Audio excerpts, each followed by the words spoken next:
Adapun bacaan yang wajib dalam salat disebut rukun qauli. Takbir, Al-Fatihah menurut mazhab Syafi'i. Kemudian tasyahud, selawat kepada Nabi, kelima salam. Ini rukun qauli, harus dibaca dengan lisan dalam salat. Bismillahirrahmanirrahim. Bismillahirrahmanirrahim. Alhamdulillahirabbil alamin. Allahumma salli ala sayyidina Muhammadin. Alhamdulillah, bersyukur pada Allah Subhanahu wa taala. Malam ini kita bisa lanjutkan majlis membaca hadis-hadis Rasulullah sallallahu alaihi wasallam dalam kitab Bulughul Maram. Malam ini insyaallah mulai membahas tentang takbiratul ihram dalam salat dan mengangkat tangan saat takbiratul ihram. Di hadis 268 pada kitab saya. Salawat dan salam kepada Rasulullah sallallahu alaihi wasallam. Semoga kita semua patut untuk bersama Rasulullah, bersama orang-orang yang mencintai dan dicintai Rasulullah sallallahu alaihi wasallam. Amin ya rabbal alamin. Wa bihi ilahi qal, dengan sanad kita yang tersambung pada muallif kitab Bulughul Maram.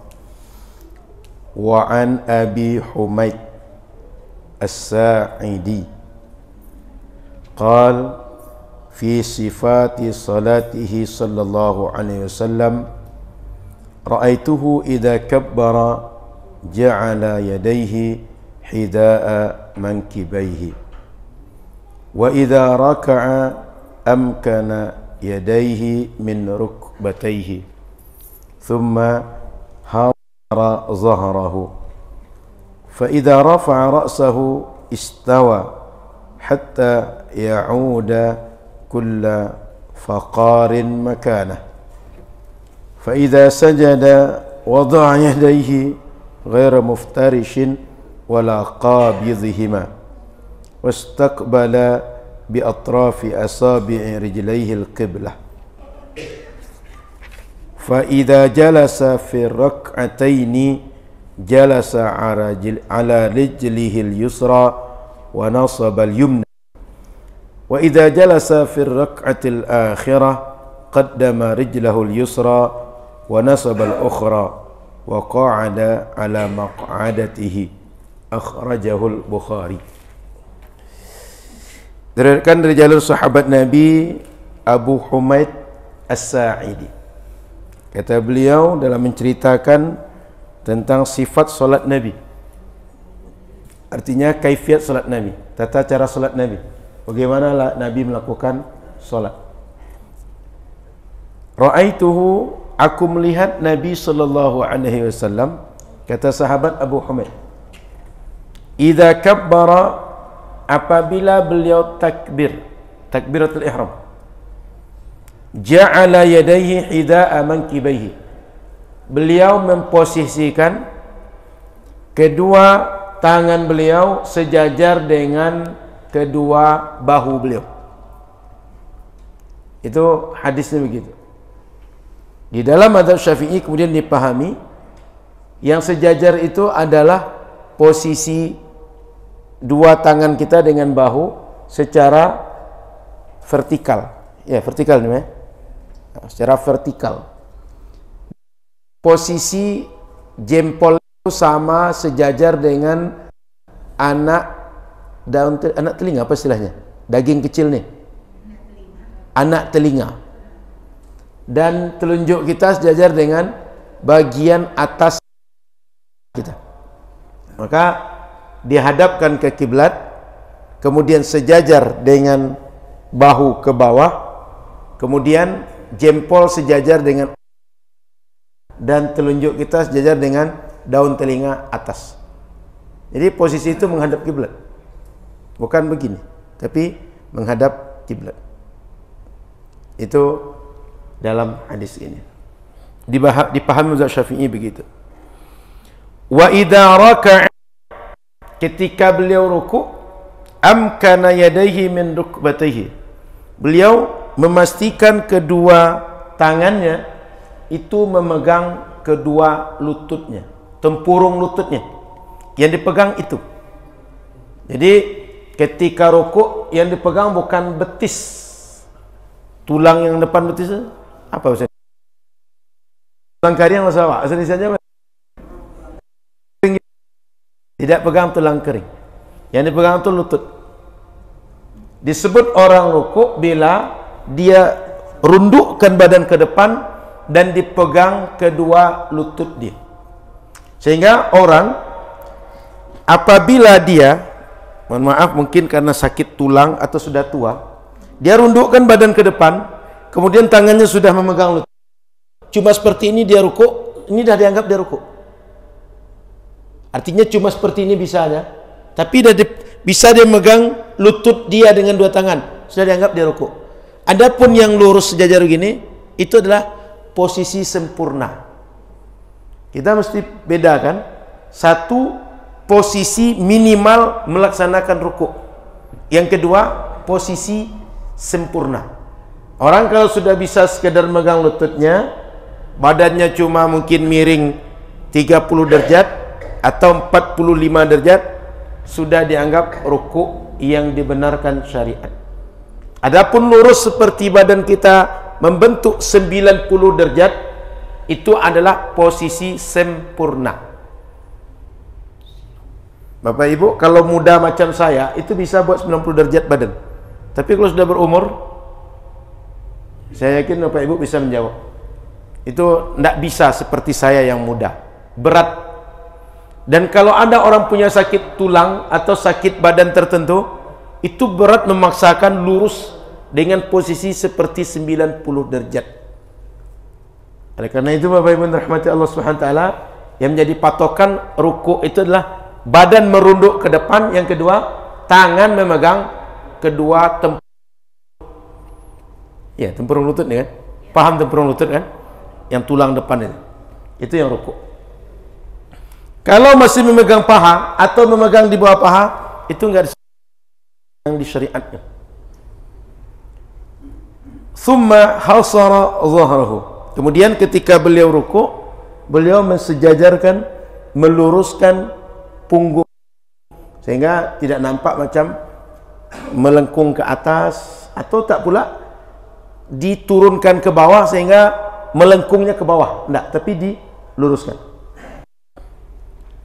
Fa idza rafa'a ra'sahu, selesai rukuk, kembali berdiri, istawa, beliau luruskan badan beliau, hatta ya'uda kulla faqarin makana, sehingga setiap persendian badan balik ke posisi awal. Orang berdiri, tadinya badan kita kalau rukuk otomatis semua anggota badan ini berpindah gerak. Ketika dia berdiri lagi, sudah tenang lagi seperti posisi awal. Disebut tumakninah bila gerakan sebelumnya itu kita tak ada lagi gerakan, sudah berhenti, dan sebelum gerakan berikut kita dah tenang. Itu tumakninah namanya. Sehingga antara gerakan sebelumnya dan gerakan berikutnya ada tenang, tak bergerak sama sekali. Itu tumakninah namanya. Maka ketika berdiri, tenangkan semua anggota badan sehingga semua sendi, semua tulang yang tadi apakah dilipat, apakah tadi dipindahkan posisinya, sudah balik ke posisi asal. Sajada, dan bila beliau sujud, wada'a yadayhi, beliau letakkan tangan beliau, ghaira muftarishin wala qabidhihima. Tangan ini tak dibuat jauh jauh melebar, kemudian tangan ini tak dibuat mengepal, tapi diletakkan dan jari direnggangkan di samping kedua kepala, di samping tangan, kepala kita di samping kedua tangan di samping kepala kita, tak terlalu jauh, tak terlalu dekat. Wastaqbala bi atrafi asabi'i rijlaihi al-qiblah. Kemudian ujung-ujung kaki itu dilipat sehingga ujung kaki ini dia seakan ketika kita patahkan dia menghadap kiblat, baru tegak bagian belakang. Jadi kaki kita ditekuk ujung jarinya sehingga jari ini menghadap kiblat, lalu ditekuk bagian belakang.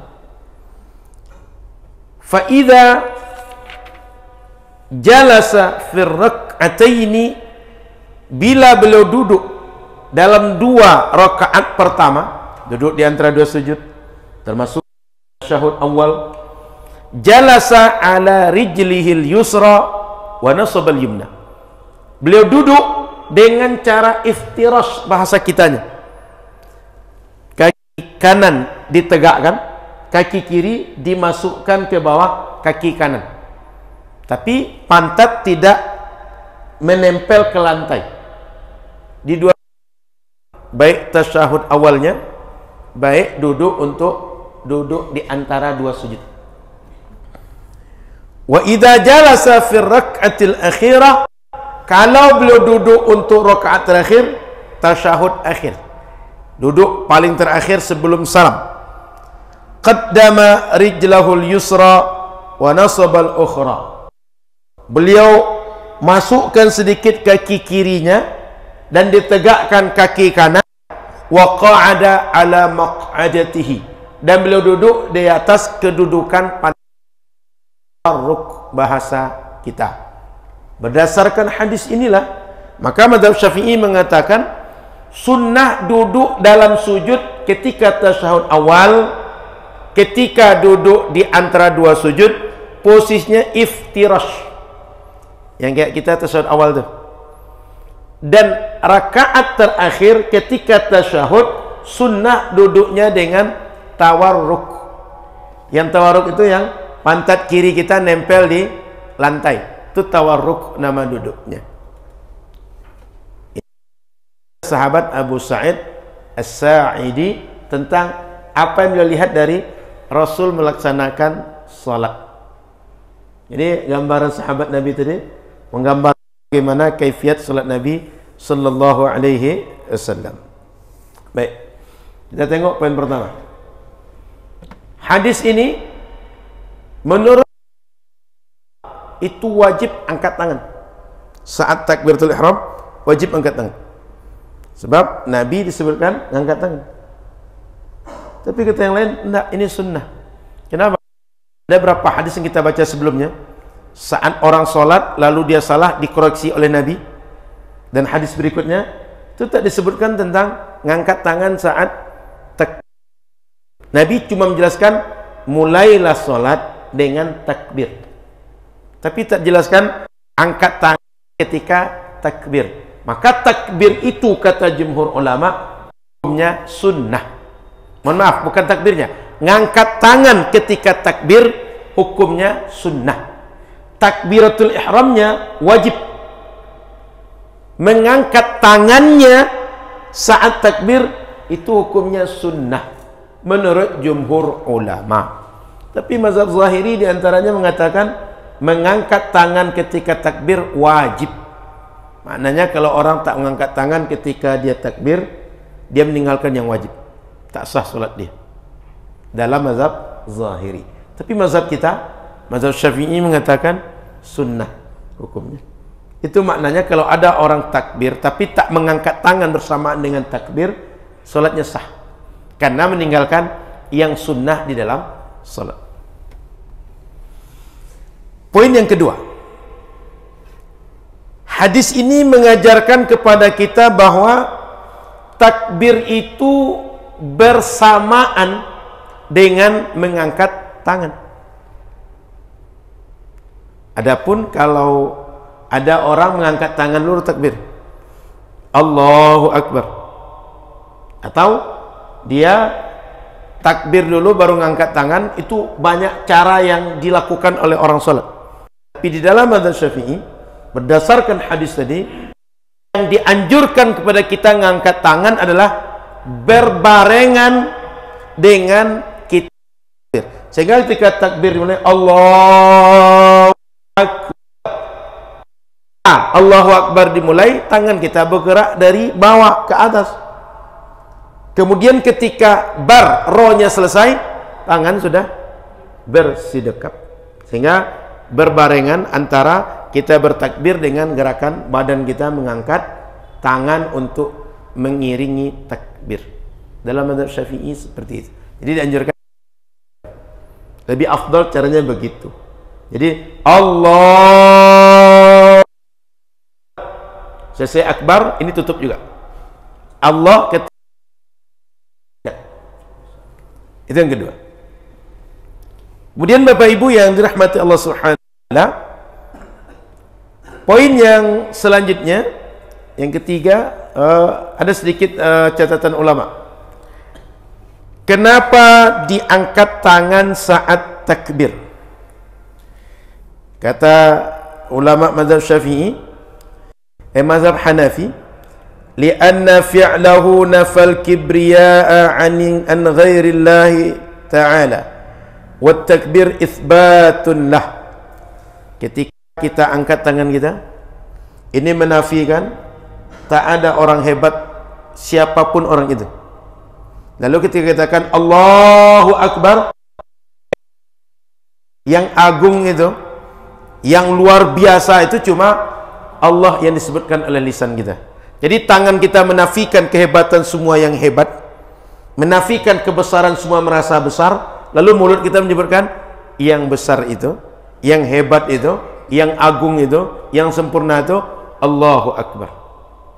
Itu diantaranya kenapa disebut Allahu Akbar lalu ngangkat tangan. Kemudian yang lain menyebutkan begini, al-isyara ila tarhid dunya wal ikbal bi kulliyatihi ala ibadatillahi ta'ala. Tangan ini sebagai isyarat dunia semua kita buang dan kita hanya menghadap kepada Allah saja. Makanya Allahu Akbar, saya buang semua dunia saya Allah dan saya hanya menghadap kepada Engkau saja. Isyarat tangan tadi. Ada yang mengatakan al-istislam lillah, menunjukkan penyerahan diri kita secara totalitas lisan dan perbuatan badan kepada Allah Subhanahu wa taala. Ada lagi yang mengatakan azim ibadatillah wal khusyu'lah.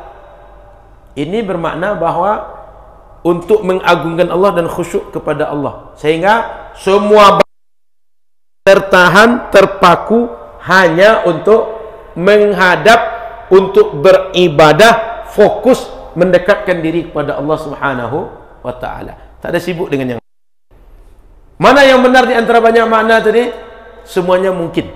Tak ada yang salah, tak ada yang kontradiksi di antara makna-makna yang tadi. Ini sekedar hikmah kenapa ada mengangkat tangan saat takbir, kata para ulama. Jadi bapak-bapak boleh memahami satu di antara banyak hadis tadi. Di antara banyak pendapat ulama tentang kenapa angkat tangan saat takbir. Selanjutnya Bapak Ibu yang rahmat Allah Subhanahu wa taala, hadis ini menunjukkan bahwa kapan kita mengangkat tangan kita. Karena disebutkan tadi ada mengangkat tangan dan bagaimana posisinya dan sampai di mana kita mengangkat tangan. Poinnya adalah mengangkat tangan itu sunnah berdasarkan hadis ini. Adapun detail penjelasan posisi mengangkat tangannya seperti apa, beberapa hadis ke depan akan kita jelaskan nanti. Di hadis, mungkin 5 hadis setelah ini ada pembahasan lebih detail tentang seperti apa posisi tangan kita. Kemudian Bapak Ibu yang dirahmati Allah Subhanahu wa taala, hadis ini menggambarkan praktek solat Nabi, mulai perbuatan Nabi berdiri, Nabi sujud, Nabi duduk, kemudian duduk tasyahud dan ditutup dengan salam di dalam solat. Artinya perbuatan solat yang selama ini kita buat itu adalah merupakan gambaran dari perbuatan Rasulullah dan penjelasan ucapan Rasulullah tentang cara solat. Namun kita tak berjumpa dengan Rasul, sehingga kita cuma mendapat riwayat dari orang-orang berjumpa dengan Rasul. Setelah itu murid-murid mereka menyampaikan ke murid-murid mereka, sampailah ke kita hari ini. Disitulah pentingnya kita mesti punya sanad kepada Rasul sallallahu alaihi wasallam. Apa makna sanad itu? Sandaran, legitimasi bahwa yang kita buat ini betul sesuai dengan Rasul sallallahu alaihi wasallam, dengan adanya ketersambungan penjelasan dari orang-orang yang menghubungkan kita dengan Rasul sallallahu alaihi wasallam. Karena tak masuk akal. Kita tak pernah berjumpa. Kita tak pernah melihat langsung, tak pernah mendengar langsung. Tiba-tiba dapat penjelasan langsung dari Rasul, tak masuk akal. Yang masuk akal adalah ada penghubung kita dengan Rasul sallallahu alaihi wasallam. Di situ pentingnya kita berguru dalam mempelajari agama. Adapun hal-hal yang sifatnya penelitian, yang sifatnya penemuan, itu kalau tak ada talaki guru pun tidak ada masalah. Sebab dia penemuan. Yang namanya penemuan itu hasil kita menguji. Setelah kita uji, teruji secara keilmuan, kemudian berbagai hal yang menjadi aspek penilaian dalam keilmuan dah diterima secara keilmuan. Tapi kalau sifatnya agama, dia turun dari malaikat kepada Nabi, maka kita tak pernah berjumpa langsung dengan Nabi, tak pernah mendengar langsung dari malaikat. Satu-satunya cara yang bisa kita lakukan adalah menerima berita dari langit yang disampaikan malaikat pada Nabi tadi, dengan orang yang menghubungkan kita dengan Nabi sallallahu alaihi wasallam. Di situ pentingnya sanad ilmu. Sanad itu maksud kita sandaran. Kepada siapa kita menggaransikan bahwa yang saya dapat begitulah datang dari Rasul sallallahu alaihi wasallam.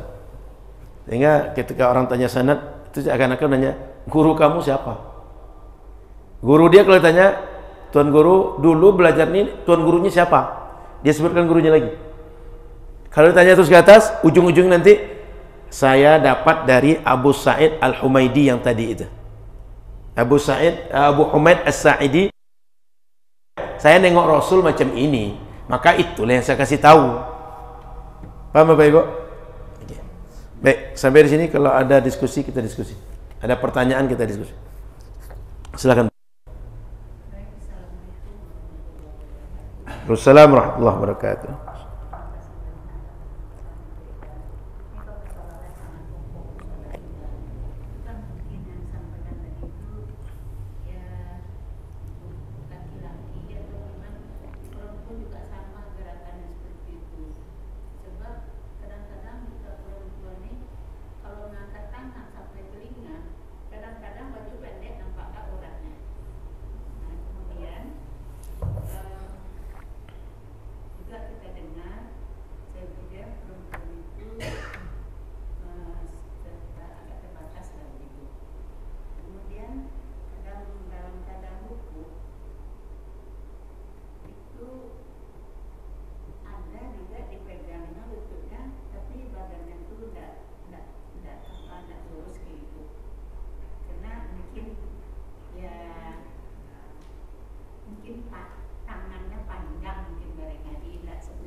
Sudah, Bu? Kemudian waktu sujud, Pak, yang kita perempuan ini kadang-kadang juga dibukanya tangan seperti laki-laki itu. Jadi kadang-kadang kalau di sebelah itu di situ juga dia, Pak. Nah, mungkin ya bagaimana gerakan-gerakan yang untuk perempuan. Tapi kalau laki-laki ya jelas betul seperti itu. Ya, selalu kamara itu menyusuri katanan itu barangkali. Kalau kita perempuan mungkin ada sedikit ya penjelasan apa lagi. Baik, saya jelaskan bahwa di dalam sholat itu ada sunnah selain sunnah ab'ad, sunnah hayat yang dia merupakan pembeda laki-laki dan perempuan. Ada sunnah yang disunnahkan khusus untuk perempuan. Artinya hal-hal begini perlu diperhatikan untuk beda laki-laki dan perempuan. Di antara contoh satu, kalau imam lupa, perempuan mereka cukup menepuk punggung tangan. Ini di antara sunnah yang khusus perempuan, laki-laki tidak berlaku ini. Yang kedua, aurat perempuan lebih banyak dibanding laki-laki. Kalau laki-laki auratnya selingkar lutut sampai selingkar pusar dia. Tertutup itu tertutup aurat namanya. Perempuan lebih banyak. Yang ketiga, perempuan gerak dia, gerak badannya itu tidak seleluasa laki-laki, sehingga perempuan itu tidak dianjurkan tangan ketiak dibuka luas-luas, tapi agak dirapatkan anggota badan dengan tangan saat mengangkat untuk takbir, sehingga perempuan dia ngangkat sedikit aja. Jadi perempuan tak dianjurkan ngangkat tangan luas-luas, kemudian ketika rukuk luas-luas macam ini, tidak. Perempuan dianjurkan lebih tertutup, sehingga tangan dia lebih banyak rapat ke badan dibanding laki-laki. Tabiat perempuan itu gitu, as-satru, tertutup. Karena perempuan lebih kuat rasa malunya dibanding laki-laki. Termasuk secara karakter, perempuan itu karakter yang paling cocok dengan dia banyak berdiam diri di rumah sehingga tertutup daripada laki-laki. Gitu. Jadi tak dianjurkan perempuan itu ngangkat lebar-lebar, termasuk ketika sujud tangan dilebar-lebarkan, tidak, tapi dirapatkan.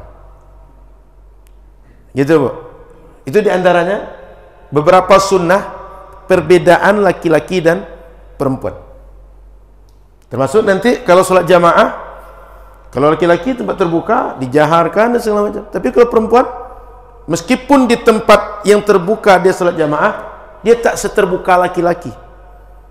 Itu di antara beberapa sunnah yang menjadi perbedaan laki-laki dan perempuan di dalam sholat. Sudah itu, ketika orang rukuk, bila dia sudah membungkukkan badan ke depan Bu, dan sudah dipegangnya lututnya dengan kedua tangan, sudah disebut rukuk. Tapi rukuk paling minimal. Adapun rukuk yang sempurna, lurus, sehingga punggung dia itu kalau letakkan gelas tak tumpah gelas, itu sempurna. Tapi adapun dia sekedar dia bungkukkan sedikit sehingga tangan sudah megang lutut, bungkuk sedikit cuma, sudah sebut rukuk juga. Tapi rukuk yang paling minimal. Sudah Pak? Apa lagi yang belum?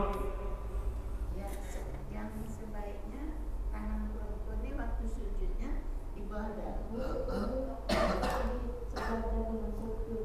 Kalau posisi di samping kepala, tetap dianjurkan di samping kepala. Tapi dia tidak direnggangkan luas, agak dirapatkan ke badan. Tetap di samping kepala ini tangannya, tapi agak direnggangkan agak dirapatkan ke badan dia. Ya. Tetap di samping kepala, Bu, tapi dirapatkan ke badan, tidak direnggangkan. Ya. Paham, Bu? Oke. Ada lagi? Cukup? Dalam tahiyat itu kita ada menggerakkan telunjuk, itu wajib atau sunnah? Baik. Menggerakkan telunjuk, sebenarnya nanti akan ada hadis pembahasan itu.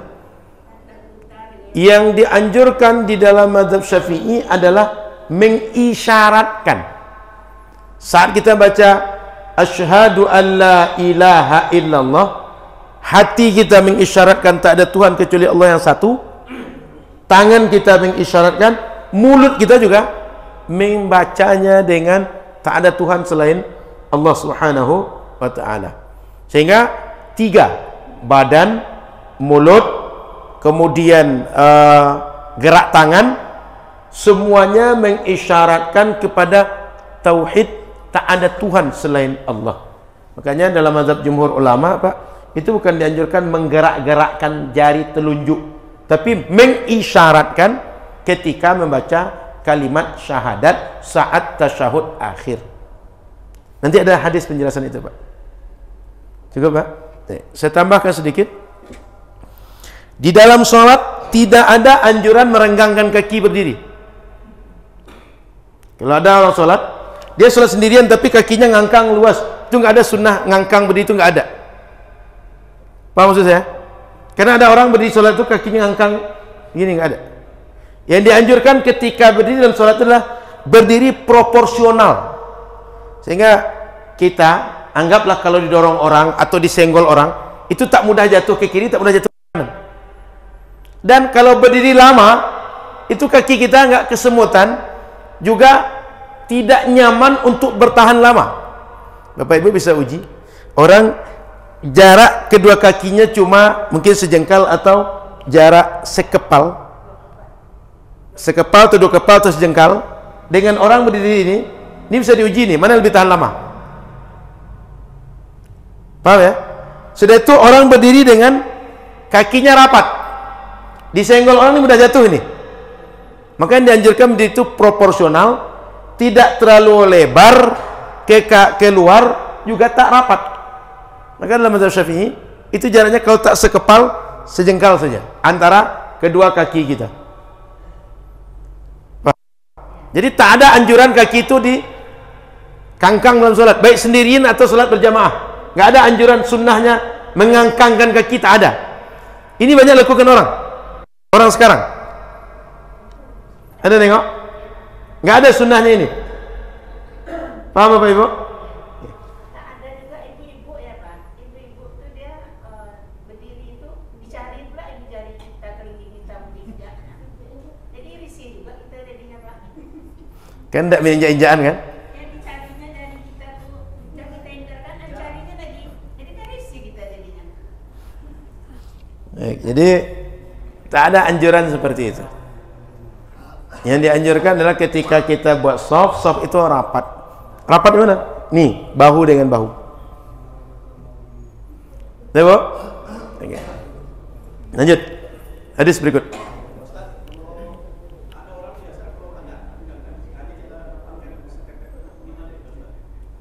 Sebenarnya kalau kita mau rapat itu, rapatkan badan lebih baik.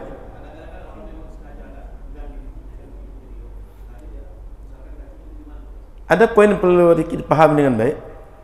Renggang badan kita dengan orang di samping kiri dan kanan itu tak merusak saf, tak memutuskan jamaah. Tapi ini adalah bagian dari kesempurnaan kita berjamaah.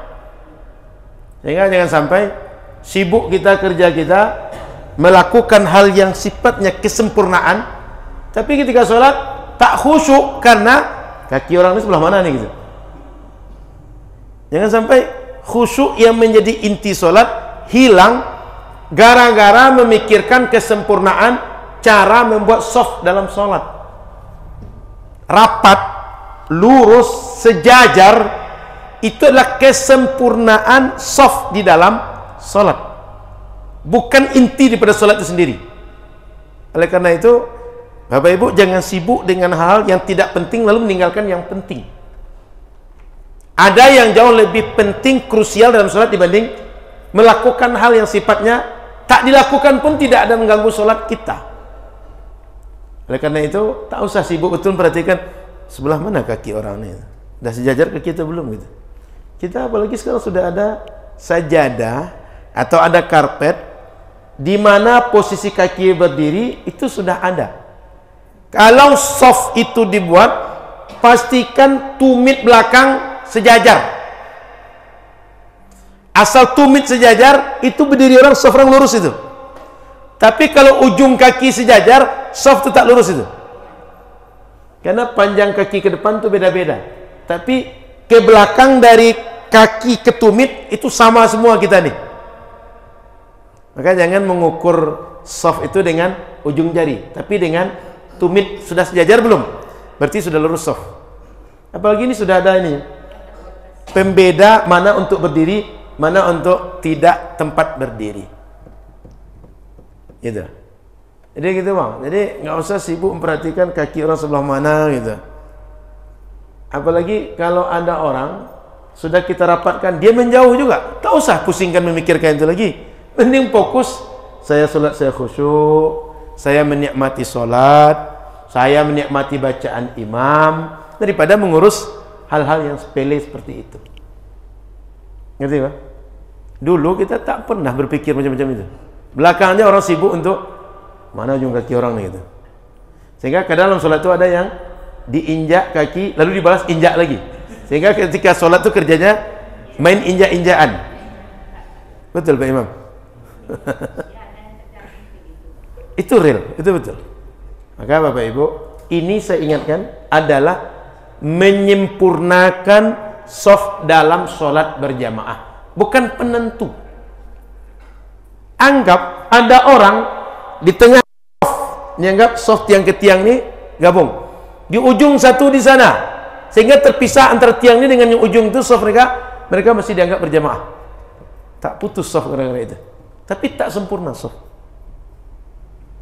Pernah nengok dulu sebelum agak teratur sekarang sholat orang di Makkah itu, boleh Bapak Ibu yang agak lama-lama pergi haji, pergi umroh, kalau sekarang agak teratur soft itu rata-rata sudah dilokalisir, ini laki-laki, ini perempuan. Kemudian kalau sudah dekat waktu sholat sudah mulai ditertibkan, orang sudah tak boleh lagi mengisi posisi untuk tawaf sebagai tempat soft sebagai tempat tawaf lagi. Itu sudah mulai diatur sekarang. Kalau dulu jarak soft itu macam berserak aja, suami istri bisa sholat samping-sampingan. Betul. Itu yang agak-agak dulu pergi haji umroh itu tahu maksud saya ini, pernah melakukan. Itu terjadi. Sah orang tuh sah. Dan ada orang begitu dia keluar dari toko dia, keluar dari hotel dia, sholat di masjid berlangsung. Dia yang penting bersambungnya saf dari depan hotel dia dengan Masjidil Haram, dia tegaknya langsung di situ. Kadang-kadang saf di depan masjid itu belum menyambung, di halaman jauh 30 meter orang udah buat saf. Terutama di Masjid Nabawi. Ada nengok itu? Jumpa ya? Itu semua saf itu terhitung mereka berjamaah itu. Jadi jangan sampai di sini saklek betul merapatkan saf, di Masjid Nabawi berserak saf orang tak ribut. Serius. Itu sampai sekarang pun di halaman itu asal sholat jamaah saf orang tuh berserak di luar itu. Dalam masjid pun kan Masjid Nabawi itu besar. Orang duduk, begitu duduk tuh tak langsung mengisi bagian rapat ke depan. Maka merapikan saf itu kadang-kadang orang tidak mau dia mengejar ke saf depan sehingga rapat saf. Kadang-kadang ada di bagian ruang tertentu Masjid Nabawi itu, dari sini ke bagian dinding saf itu kosong itu. Ini rapi safnya belakang. Dinding ke sana rapi juga. Ini kosong sama sekali. Itu real. Betul Pak Ji ya? Jadi jangan sampai karena kita tak terlalu paham konsep lalu kita meributkan yang tidak terlalu urgen, meninggalkan yang sangat urgen dalam sholat. Paham ya? Oke.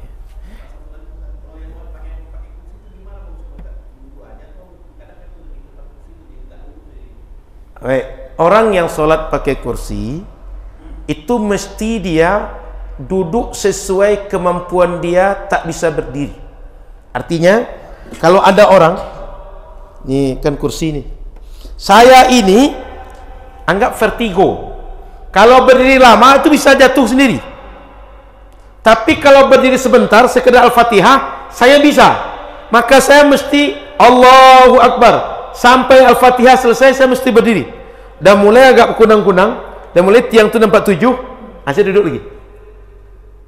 Jangan sampai yang saya mampu saya tak lakukan sehingga dianggap semua sholat itu duduk saja. Tidak. Maka siapa yang mampu berdiri sebentar, lebih dari itu dia tak mampu, yang tak mampu itu baru dapat keringanan, yang mampu dia tak dapat keringanan. Jadi saya berdiri sebentar bisa, Allahu Akbar. Lalu saya tak bisa lama-lama, ketika tak bisa baru saya duduk. Duduknya bagaimana? Ini dari awal posisikan kursi ini sejajar dengan saf, sehingga kalau duduk pun sejajar dengan orang berdiri. Kan itu yang tanya Bang.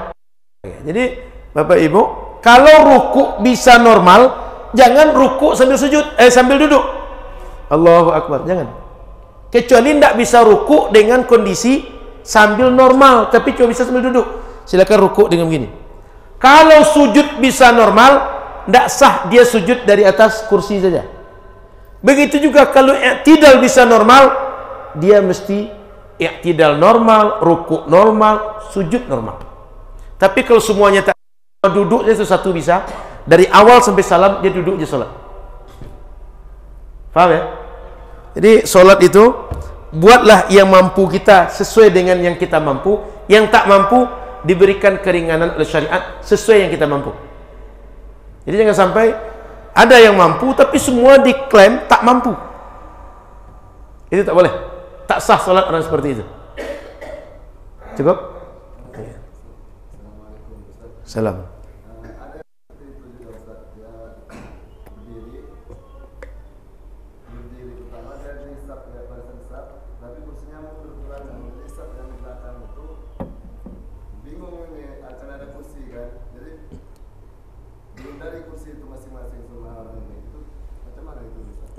Nah, disitulah pentingnya orang yang pakai kursi itu memahami kursi dia ini ada membuat jarak bagi orang belakang dan bisa kepala orang belakang itu kena oleh kursi. Itu sebabnya kalau menaruh kursi jangan lepak lebih daripada soft tempat dia berdiri.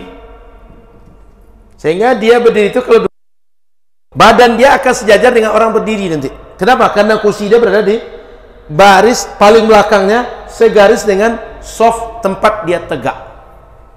Jadi kalau ada ibu pakai kursi, kursinya pastikan masih dalam soft, sehingga dia saat berdiri mesti agak ke depan sedikit dibanding orang lain berdiri. Kenapa? Ada kursi di belakang dia. Saat duduk dia sejajar dengan orang berdiri. Kalau ditaruh di belakang dia aman, tapi orang belakang terganggu gitu. Jadi sejajar dengan saf tempat kita berada, di mana tegak orang satu sejajar saf kita. Cukup? Kita azan dulu. Setelah azan kita lanjut.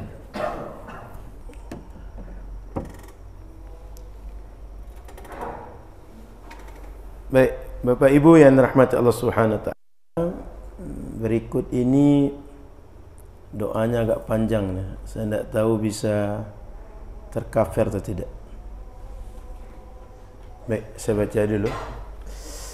Wa an Ali bin Abi Thalib radhiyallahu ta'ala anhu an Rasulillah sallallahu alaihi wasallam annahu kana idza qama ila as-salati qala wajjahtu wajhiya lilladhi fatara as-samawati wal arda hanifa wa ma ana minal musyrikin inna salati wa nusuki wa mahyaya wa mamati lillahi rabbil alamin la syarika lahu wa bidzalika umirtu wa ana minal muslimin.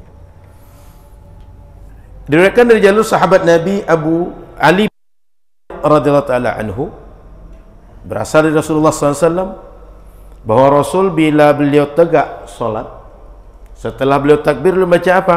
Wajjahtu wajhiya lilladzi fatara as-samawati wal arda hanifa wa ma ana minal musyrikin inna salati wa nusuki wa mahyaya wa mamati lillahi rabbil alamin la syarika lahu bidzalika umirtu wa ana minal muslimin. Kemudian beliau membaca Allahumma antal malik la ilaha illa anta anta rabbi wa ana abduk zalamtu nafsi wa i'taraftu bidambi faghfir li dhunubi jami'a innahu la yaghfiru dhunuba illa anta wahdini li ahsanil akhlaqi la yahdi li ahsaniha illa anta wasrif anni sayyi'aha la yasrifu anni sayyi'aha illa anta labbaika wa sa'daik wal khairu kulluhu fi yadayk wasyarru laysa ilayk ana bika wa ilayk tabarakta wa ta'alaik astaghfiruka wa atubu ilaik.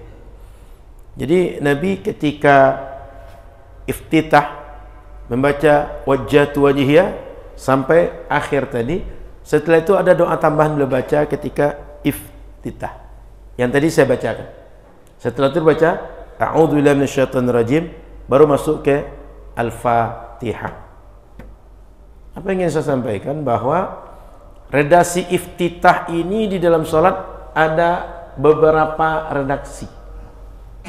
Oleh karena itu, yang hafal wajjahtu wajhiya, amalkan itu. Yang hafal redaksi yang lain, amalkan dengan redaksi yang karena nanti akan ada hadis Allahumma ba'id baini wa baina khatayaya dan seterusnya di hadis yang lain. Okay. Selanjutnya wa idza raka'a qala Allahumma laka raka'tu wa bika amantu wa laka aslamtu khasha'a laka sam'i wa basari wa mukhi wa 'azmi wa 'asabi. Bila rukuk beliau baca Allahumma raka'tu wa bika amantu. Wa idza rafa'a qal, bila beliau kembali dari rukuk beliau baca apa?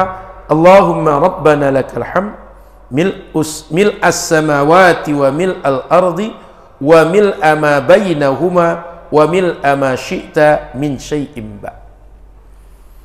Wa idza sajada, dan bila beliau sujud qal, beliau membaca Allahumma laka sajadtu wa bika amant wa bika aslamt sajada wajhiya lilladzi khalaqahu wa sawwarahu wa syaqqa sam'ahu wa basarahu tabarakallahu ahsanul khaliqin. Summa yakunu min akhir ma yaqulu baina at-tasyahudi wat taslim. Kemudian ketika beliau di ujung tasyahud sebelum salam, beliau baca Allahumma ighfir li ma qaddamtu wa ma akhartu wa ma asrartu wa ma a'lantu wa ma asraftu wa ma anta a'lamu bihi minni antal muqaddim wa antal muakhir la ilaha illa anta. Akhrajahu Muslim. Jadi hadis yang kita baca barusan menjelaskan beberapa baca Rasul yang merupakan zikir-zikir sunnah di dalam sholat. Dia ketika iftitah, ketika ruku', ketika i'tidal, ketika sujud, dan setelah tasyahud sebelum salam. Artinya ini semuanya adalah bacaan-bacaan yang sunnah. Adapun bacaan yang wajib dalam sholat disebut rukun qauli. Takbir, Al-Fatihah menurut mazhab Syafi'i. Kemudian tasyahud, solawat kepada Nabi, kelima salam. Ini rukun qauli, harus dibaca dengan lisan dalam sholat. Di luar yang 5 tadi bacaan sunnah semua. 5 yang tadi itu rukun, mesti dipenuhi. Selain itu, kalau ada orang tak membaca apapun, sah solat dia. Kalau dia hendak membaca, ini anjuran Nabi, bacalah yang ini.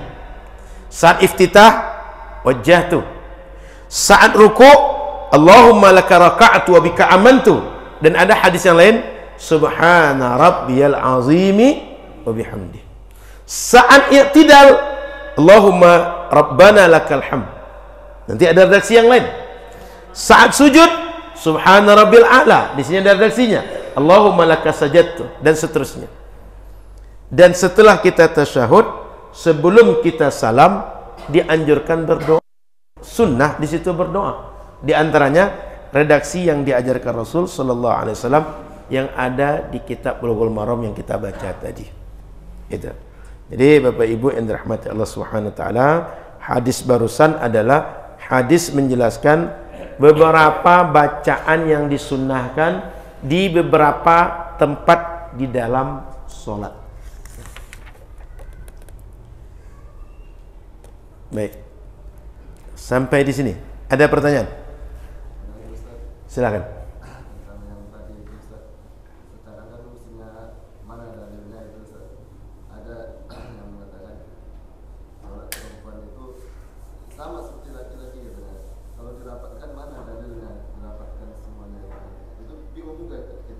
Nggak usah jawab dalilnya, karena abang pun tak usah jawab.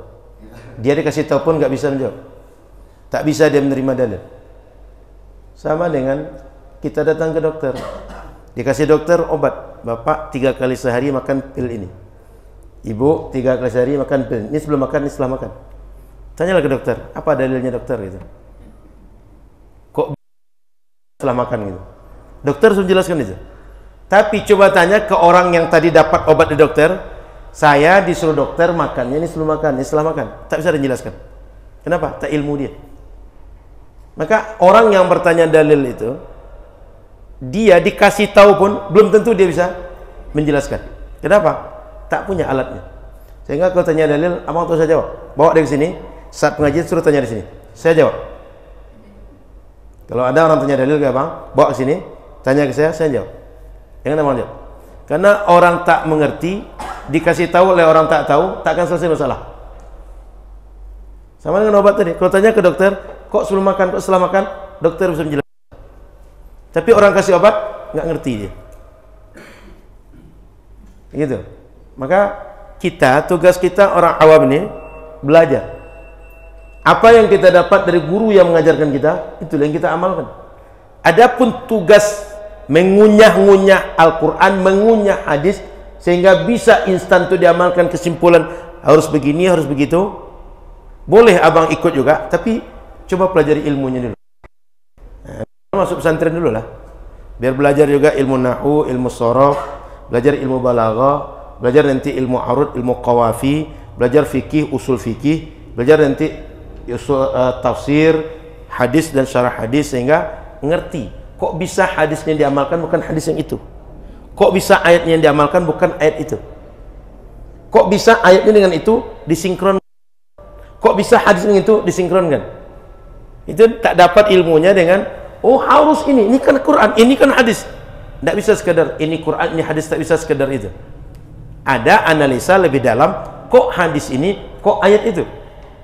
Ada analisa lebih dalam, kenapa mazhab Syafi'i mengamalkan wajah itu, kenapa selain mazhab Syafi'i mengamalkan Allahumma ba'id baini wa baina khatayaya. Kenapa? Karena bagi mereka masing-masing mereka meneliti hadis. Setiap mereka punya metodologi.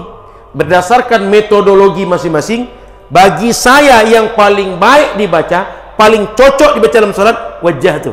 Kata yang lain, Allahumma ba'id baini wa baina khatayaya.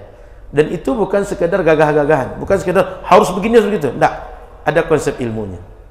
Makanya orang awam kalau dia tak siap dikasih dalil, sama macam bayi. Bayi itu bisa makan rendang atau tidak? Bisa kalau sudah besar. Tapi saat dia kecil itu, masih ASI itu, tak bisa makan rendang. Bukan karena rendang tak bisa dimakan, dia belum waktunya makan rendang. Tapi bisa rendang dia makan? Bisa. Kalau sebesar saya nanti. Maka kalau kasih rendang ke bayi, kasih saya aja dulu. Nanti bayi tidak besar baru kasih ke dia. Kenapa? Belum masanya dia untuk mengunyah rendangnya. Jadi kalau ada tanya dalil lagi, hari Rabu malam kita pengajian Nurul Fajar. Kalau tidak abang bertanya, dia bertanya. Abang bertanya, dia dengar. Dia bertanya, abang yang dengar. Saya jawab di sini. Gitu bang. Tak ada pengajian Rabu malam, Ustaz. Gimana Ustaz? Cari ustaz di mana yang paling dekat, datang ke rumah ustaz itu, tanya di situ. Sama dengan dokter. Tak tahu ini obat apa dokter, saya dapat obat tadi. Jangan coba-coba aja. Kalau agak asam ini kayaknya sehat nih. Kalau kurang asam berarti tidak sehat nih, buang aja. Jangan. Tapi tanya ke dokter, dokter saya dapat obat nih. Ini untuk apa dokter? Jangan berisiko, tidak tahu apa-apa tiba-tiba ditelan. Sudah itu innalillahi wa inna ilaihi raji'un. Masalah obat ya kita mesti bertanya kepada ahlinya. Kadang-kadang kita memasang hal-hal sepele di rumah kita, kalau tidak ahlinya masang, jangan roboh rumah nanti. Masang jam misalnya, sembarang apa aja, sembarang dibor di rumah itu. Jangan setelah dibor jatuh tiang rumah itu nanti. Lalu itu rubuh rumah. Kenapa? Tidak orang ngertinya masang. Ada orang datang masuk ke Nurul Fajar, ini banyak betul tiang di masjid nih. Buang sebagian tiang kata dia. Ditanggalkan tiang nih. Memang tak lagi terhalang dia pengajian, tapi lantai 2 setelah itu ambruk. Kenapa? Orang tak mengerti. Gitu bang. Jadi kalau orang tanya dalil lagi, ajak pengajian. Dan orang awam harus tahu dalil baru dia beramal. Tidak. Orang awam tugasnya tidak tahu dia bertanya. Ke siapa? Orang yang tahu. Maka lembaga agama ini orang tidak tahu bertanya pada orang yang tahu. Yang tidak tahu tidak bertanya pada orang yang tahu. Tiba-tiba sok tahu, tidak diterima amal orang sok tahu. Ngerti bang? Jadi tugas saya bang selesai bertanya pada orang tahu, dijawab orang tahu, dijelaskan, selesai. Amalkan sesuai yang didapat itu. Kalau di akhirat rupanya salah, tinggal bilang, itu Sa'anaf yang ajar waktu itu ya Allah. Kalau saya salah, berarti ustaz itu yang salah. Kalau saya masuk neraka, ustaz itu dulu masuk neraka gitu. Simple bang di akhirat. Ngerti bang? Jadi tak usah paksakan menjawab dalil. Kenapa? Tak bisa kita menjelaskan ke orang. Ajak keluarga tu sini. Bila perlu semua keluarga tu ajak ke sini. Kuliah pula di Jawa. Ya. Saya mau meluruskan istri. Jadi istri pun tanya, bingung kita mau apa ya. Jadi orang bingung jangan ribut dengan orang tak tahu, dengan orang yang juga bingung. Karena orang bingung ribut dengan orang bingung tak menyelesaikan masalah. Hanya orang yang ngerti yang menyelesaikan masalah. Itu ya. Subhanaka wa bihamdika Asyhadu an la ilaha illa anta astaghfiruka wa atubu ilaika. Assalamualaikum warahmatullahi wabarakatuh.